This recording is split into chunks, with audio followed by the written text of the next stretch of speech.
Hello viewers, hope you all are fine and having some great fun. In this video, you are going to learn how to curve the text in Excel. So first of all, I will go in Insert tab and here I will select Word Art and select a font style. Say I am selecting this one. And here you will enter your text. Say I am typing how to tech.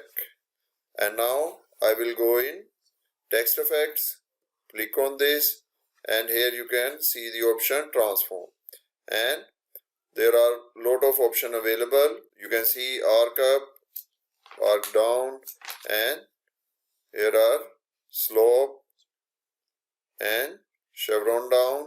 So there are different options available. Say I am selecting this one and from here you can increase or decrease its size.